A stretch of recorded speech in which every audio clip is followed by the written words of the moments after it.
हरे कृष्णा। अध्याय 3 का सारांश कुछ इस प्रकार से है। हम देखते हैं भगवान ने भगवत गीता के दूसरे अध्याय में अर्जुन को ज्ञान देना शुरू किया, कैसे वो शरीर नहीं आत्मा है और उन्हें आत्मा के स्तर पे अपना विकास करना चाहिए, आध्यात्मिक विकास करना चाहिए।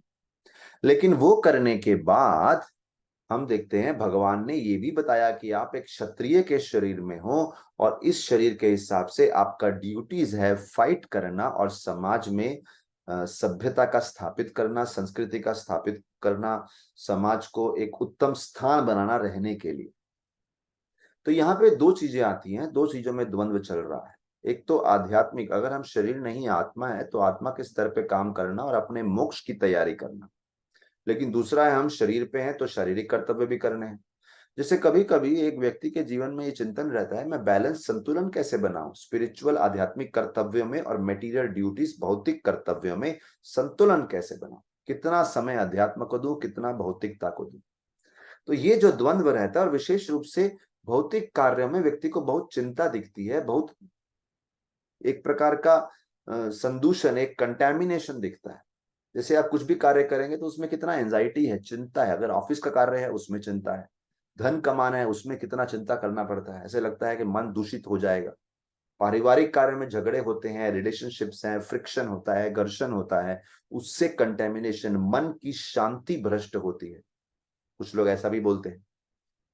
तो रिश्तों में, परिवारों में या समाज में रिश्ते बनाने, उसमें भी कितनी मन की शांति भंग होती है। हमेशा शांतिमय वातावरण तो नहीं रहता, कभी कभी वो सब करने में कितना चिंता करना पड़ता है।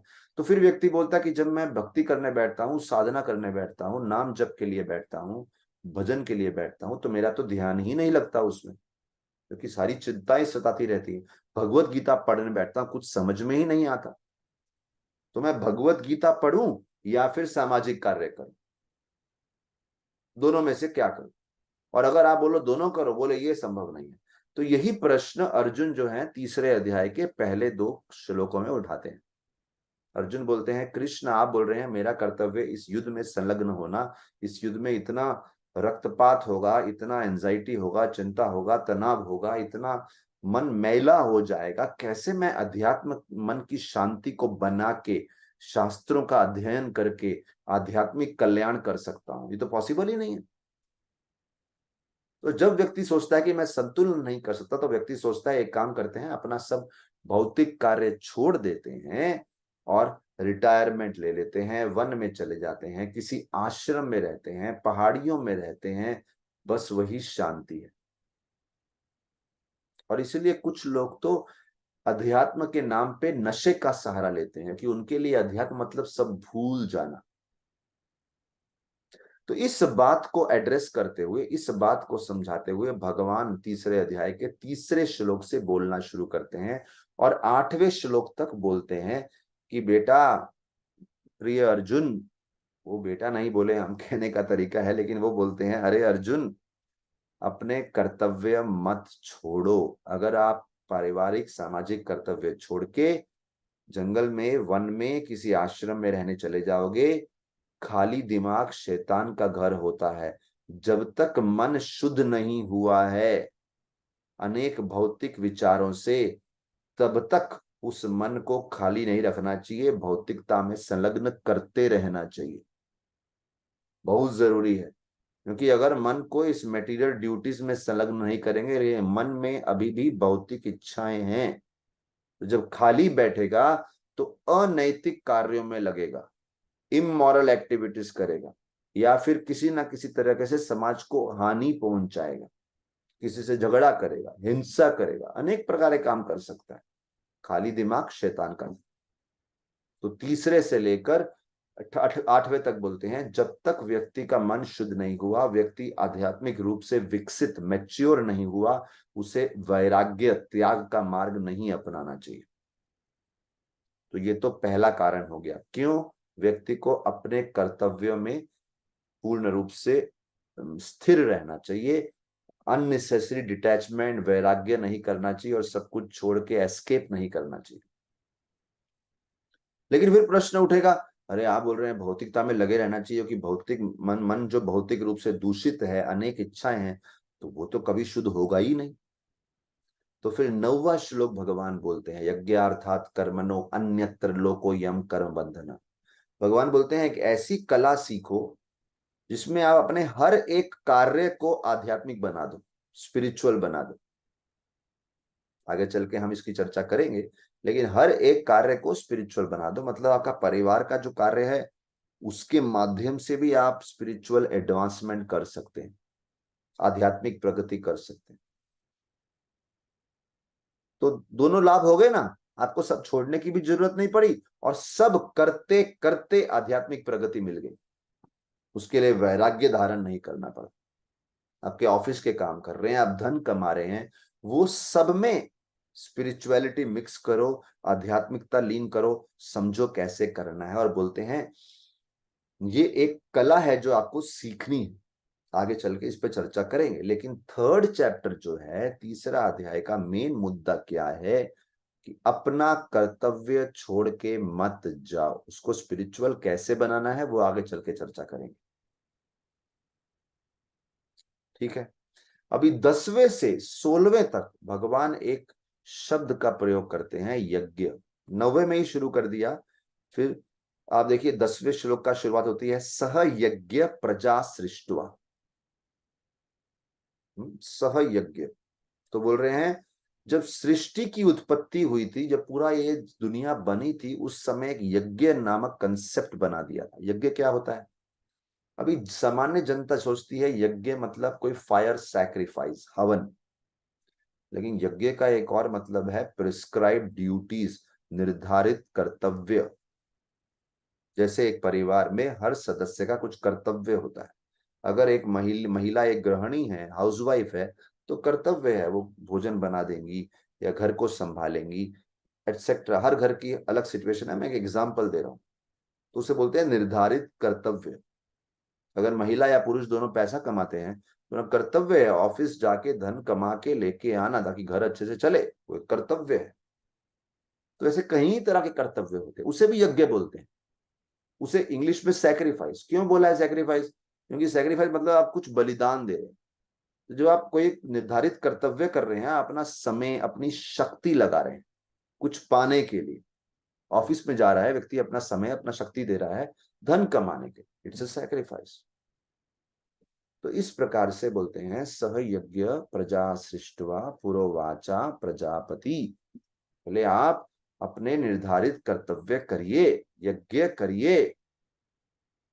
अच्छा, अभी यहाँ पे 10वें से 16वें श्लोक को समझने के लिए हमें एक कंसेप्ट समझना पड़ेगा कि हर व्यक्ति को इस जगत में 5 प्रकार के यज्ञ करने पड़ते हैं, क्योंकि 5 प्रकार के ऑब्लिगेशन, जिम्मेदारी, उत्तरदायित्व हम सबके होते हैं।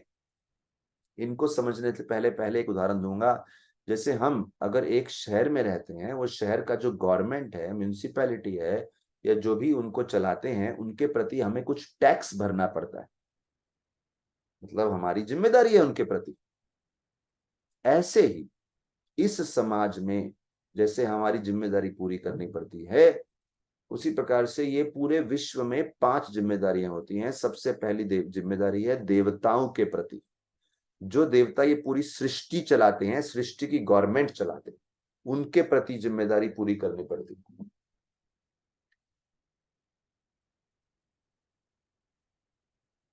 तो क्योंकि हमें देवताओं के प्रति, सृष्टि में जो चलाते हैं उनके प्रति, तो कुछ तरीके होते हैं जिनसे हम देवताओं के प्रति हमारी ड्यूटीज पूरी करें। दूसरा होता है शिक्षकों के प्रति, जो टीचर्स ने हमें ज्ञान दिया है। तीसरा होता है हमारे से पूर्वज, चाहे वो इस जन्म में पड़े बड़े बुजुर्ग हों जो हमारे साथ रहते हैं, या फिर हमारे पूर्वज जो इस जगत को छोड़ के चले गए हैं, उनके प्रति भी हमारी कुछ ड्यूटीज होती हैं। ये सब डिटेल्ड साइंस है, अभी हम शॉर्ट में बता रहे हैं, विस्तार से कभी फिर चर्चा करेंगे। लेकिन ये 5 प्रकार है, तो 3 हो गया। चौथा क्या है? जन सामान्य, सामान्य मनुष्य समाज। उसमें हमारे रिश्तेदार, हमारे चाचा चाची, मामा मामी, माता पिता तो हो गए, बच्चे, भाई बहन, पड़ोसी, कुछ भी, किसी भी प्रकार के रिश्तेदार, मतलब या फिर कोई रिश्ता नहीं भी है, मनुष्य समाज के प्रति हमारे कुछ कर्तव्य हैं। साथ में रहते हैं तो एक दूसरे के प्रति कर्तव्य निभाने पड़ेंगे। और 5वां है मनुष्यों को छोड़ के दूसरे प्राणी, जैसे कुछ लोग पक्षियों को भोजन डालते हैं, कुछ लोग गौ माता की सेवा करते हैं, गाय माता है, साधारण पशु नहीं है, और कोई चींटियों को भी भोजन डालते हैं।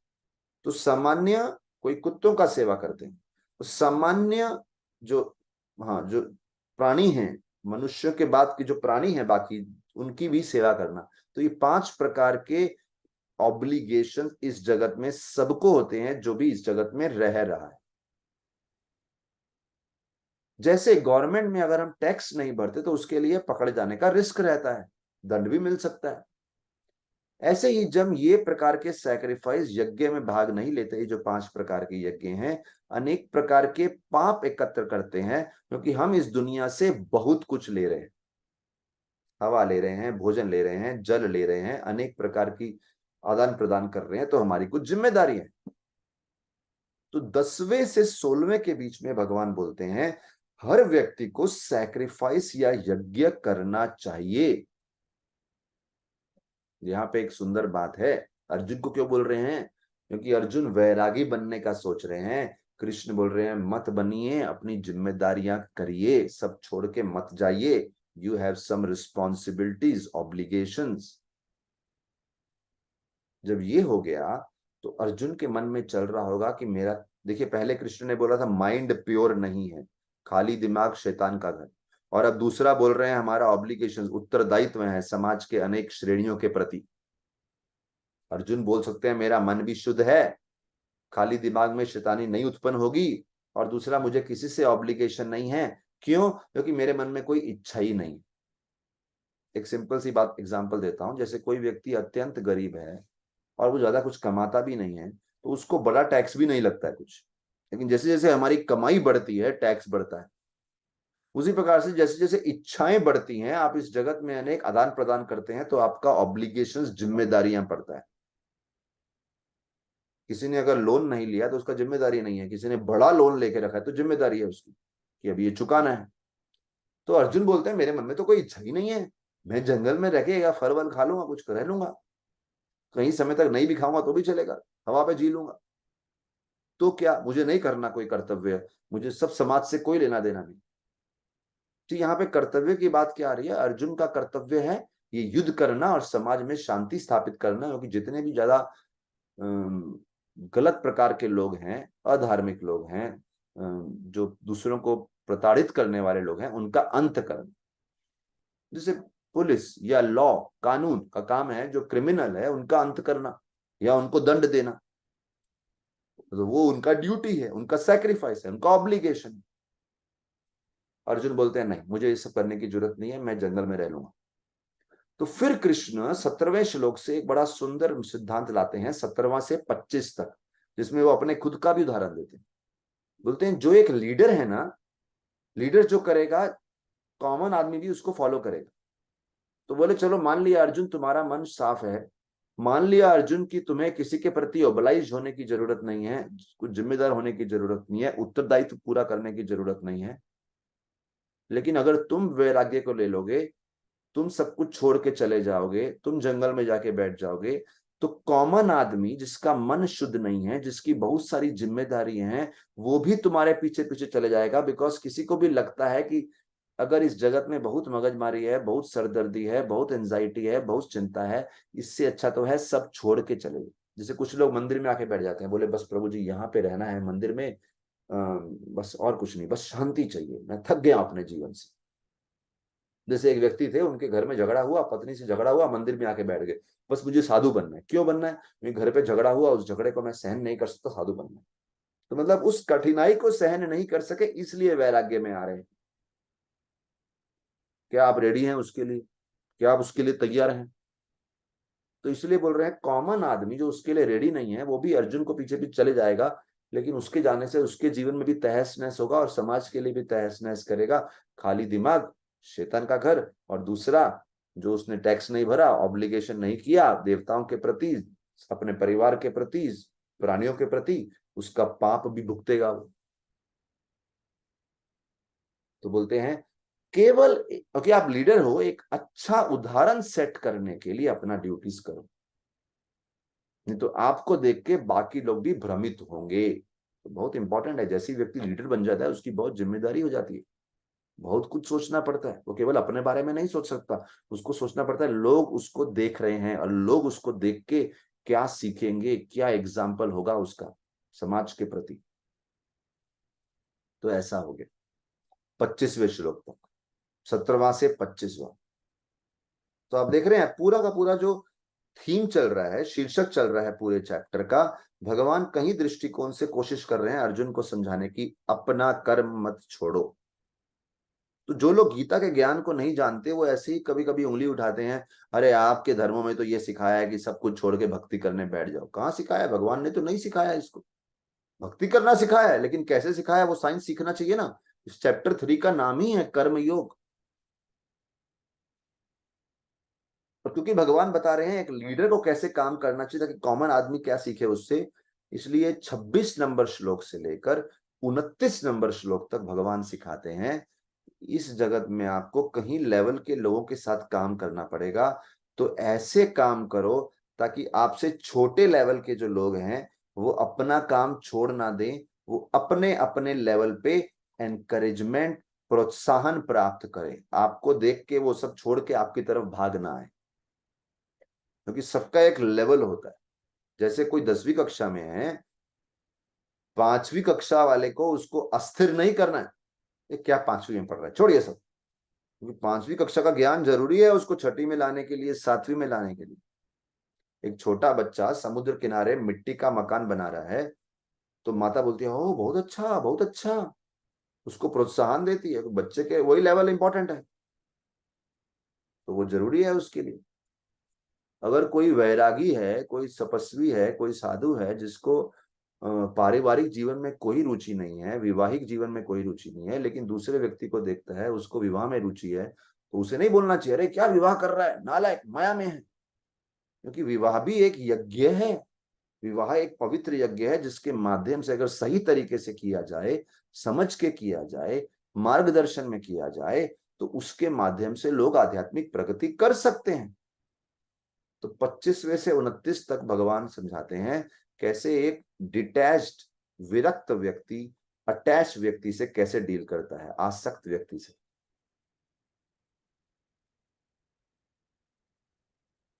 किसी को धन कमाना बहुत अच्छा लगता है और उसके पास एबिलिटी भी है कि बहुत बहुत धन कमा सकता है, तो एक व्यक्ति जिसको धन कमाने में रुचि नहीं है उसको नहीं बोलना चाहिए कि तुम भी बंद कर दे ना, उसको धन कमाने दो। सिर्फ उसको सिखाओ कि धन को सही जगह पे कैसे लगाया जाए। क्योंकि जो धन कमा सकता है उसको धन कमाना बंद करवा दिया तो वो ना समाज के लिए लाभदायक है ना उसके लिए, फिर वो करेगा क्या, उसको तो वही आता है जीवन में। लेकिन अगर उसको सिखाओ कि ये धन को सही जगह कैसे लगाए, वो अच्छा। तो ये 25 से 29 के बीच में ऐसा। और ये सब कहने के बाद भगवान बोलते हैं अर्जुन, तुम्हें अभी भी लगता है ना अगर तुम्हें अपना कर्तव्य नहीं करना, अगर तुम्हें ये सब बातें समझ में नहीं आई, सिर्फ इसीलिए करो क्योंकि मैं कह रहा हूं। तो 30th में अगर आप देखेंगे 30वें श्लोक में भगवान बोलते हैं प्रेम की खातिर अगर आप मुझसे प्रेम करते हैं तो मेरी बात मानो। जैसे कोई छोटा बच्चा कभी बड़ी बड़ी बातें नहीं सीख सकता, तो माँ बोलती है आप मुझ पे श्रद्धा करो और करो, कल को आपको समझेगा ऐसा क्यों करना है। और ये कहने के बाद 31 से 35 नंबर श्लोक में भगवान श्री कृष्ण अर्जुन को अनेक तरीकों से बताते हैं कि अपना कर्तव्य छोड़ के मत जाओ। और उसमें एक बड़ा अच्छा पॉइंट उठाते हैं 34 और 35 नंबर में। भगवान बोलते हैं अगर आपको अपने कर्म में, अपने निर्धारित कर्तव्य में कुछ दोष भी लगे तो मत छोड़ना। दोष का मतलब क्या है? बोले कभी कभी ना आप देखते हैं कि किसी फील्ड में कोई आपसे ज्यादा बेहतर है, जैसे मैं अभी पढ़ा रहा हूं आपको, एक टीचिंग कर रहा हूं, हो सकता है मुझसे भी बेहतर टीचर बहुत सारे होंगे, लेकिन जस्ट बिकॉज आप अपने से बेहतर किसी को देखते हैं इसका मतलब ये नहीं कि बोलो कि मेरे को ये काम छोड़ देना चाहिए। भगवान ने आपको कुछ एबिलिटी दी है, कुछ सक्षम बनाया है आपको किसी स्तर तक, करते रहो उस तरह से, संतुष्ट रहो उसमें।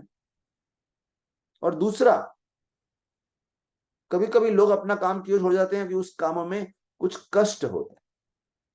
जैसे एक पिता है जो धन कमाता है ऑफिस में जाके, और एक माँ है जो गृहिणी है, घर संभालती है। अभी घर संभालने में भी कुछ कष्ट होता है और धन कमाने में भी कुछ कष्ट होता है। तो एक दिन पिता बोलता है मैं धन नहीं कमाऊंगा, मैं घर बैठूंगा। अरे तुम्हारा कर्तव्य है, तुम वो करते रहो, कष्ट तो कहीं भी होगा। गृहिणी बन जाएंगे तो वहां भी कष्ट होगा।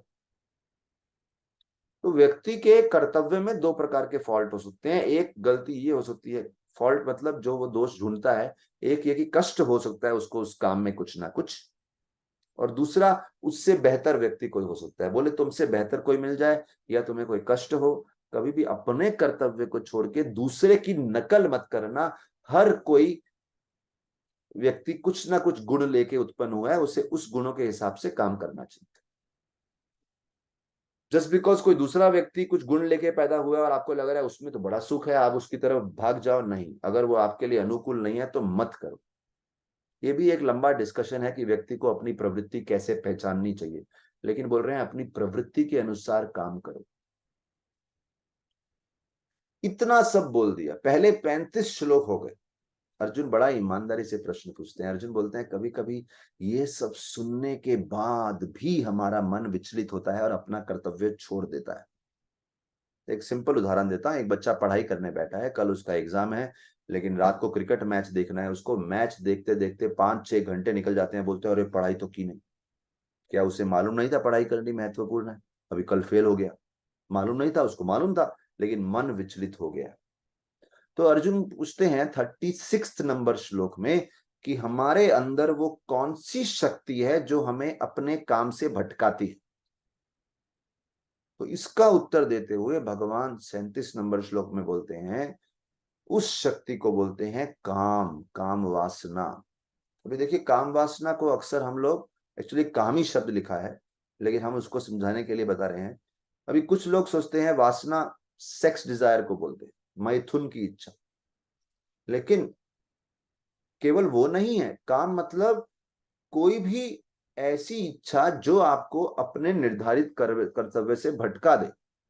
जैसे उदाहरण, जैसे मैंने बोला एक बच्चे का परीक्षा है लेकिन वो क्रिकेट के तरफ डिस्ट्रैक्ट होता है, तो वो क्रिकेट उसके लिए भटकाने वाला फोर्स हो गया और उसके अंदर उसे बोलते हैं लस्ट या काम। लेकिन इसी को दूसरे एंगल से देखेंगे, कोई क्रिकेट मैच के लिए जा रहा है, उसको प्रैक्टिस करना चाहिए सुबह उठ के, या जब भी, सुबह दोपहर शाम जब भी प्रैक्टिस है, लेकिन वो सोता रहता है घर में, तो वो नींद उसके लिए लस्ट है, क्योंकि अभी उसको क्रिकेट का प्रैक्टिस करना चाहिए था। तो कोई भी ड्यूटी उसको करना है और उससे कोई चीज भटका देती है, वो लस्ट है, वो काम वासना है। काम एष क्रोध एष रजोगुण समुद्भव। तो फिर समझाया गया है कि इस शक्ति को, इस बीमारी का इलाज कैसे करें। 37 श्लोक से ये डिस्कशन शुरू होता है। भगवान कृष्ण आखिरी के 7-8 श्लोकों में ये बताते हैं कि हमारे अंदर जो ये बीमारी है, जो हमें भटकाती है, ये बीमारी 3 जगह बैठी है, हमारी बुद्धि में, हमारे मन में और हमारी इंद्रियों में। मन, बुद्धि और इंद्रियों। और भगवान बोलते हैं बुद्धि और इंद्रियों को हैंडल करो, मन अपने आप कंट्रोल में आ जाएगा। पहले तो हम ये समझ लें कि बुद्धि और मन में अंतर क्या है। बुद्धि हमारे अस्तित्व का वो भाग है जो हमें समझाता है सही क्या है गलत क्या है। इंग्लिश में बोलते हैं डिस्क्रिमिनेशन, सही गलत का भेद करना सिखाना। मन हमारे अस्तित्व का वो भाग है जिसमें भावनाएं और विचार उत्पन्न होते हैं। जैसे आपने कभी एक रसगुल्ला खाया, वो रसगुल्ले का अनुभव अगर अच्छा था तो वो अच्छा आपके मन में रहता है, और कभी तो मन बोलेगा आज रसगुल्ला चाहिए। आपने रसगुल्ले को देखा भी नहीं उस दिन, लेकिन मन आया कि पुराना एक अनुभव वहां बैठा है, वो भावना बैठी है, वो अनुभव बैठा है, वो विचार बैठा है। तो तो थॉट्स एंड फीलिंग्स, विचार और भावनाएं मन में उत्पन्न होती हैं, और बुद्धि में भेद करने की शक्ति उत्पन्न होती है। और इंद्रियां, हमारे मन, आंखें हैं, कान है, स्किन टच, स्पर्श करने की शक्ति है, नाक है, सुगंध लेती है, जिह्वा है, स्वाद लेती है। ये 5 इंद्रियां, आंख, कान, नाक, जिह्वा और स्पर्श। तो बोलते हैं एक काम जो है ये इन जगह पे बैठा है। अभी जैसे आंखों में बैठा है, कैसे? अभी कुछ व्यक्ति काम कर रहा है और सडनली कुछ और देख लिया, मन आंखें विचलित हो गई। कान में बैठा है, आप पढ़ाई करने बैठे हैं और कोई बच्चा बोलता है आके, कोई दोस्त बोलता है आके किसी स्टूडेंट को, चलो चलो चलो हम भोजन आज बड़ा पार्टी करने जाते हैं। वो खाता है, खाने के बाद 12 घंटा सो जाता है। समय चला गया, जिह्वा विचलित हो गई। कई उदाहरण दे सकते हैं ऐसे। कुछ लोग को स्मार्टफोन एडिक्शन होता है, इंटरनेट एडिक्शन होता है, लगातार फोन देखते रहते हैं। तो भगवान बोलते हैं बुद्धि को ठीक करो और इंद्रियों को ठीक करो। इंद्रियों को कैसे ठीक करना है?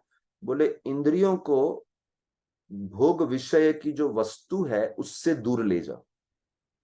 जैसे मैंने स्मार्टफोन एडिक्शन का उदाहरण दिया, तो कुछ लोग क्या करते हैं, अपना फोन अपने घर के किसी सदस्य को देते हैं। बोले रात को 8 बजे से सुबह 8 बजे तक ये मेरे हाथ में मत देना, नहीं तो मैं इससे खेलता रहूंगा।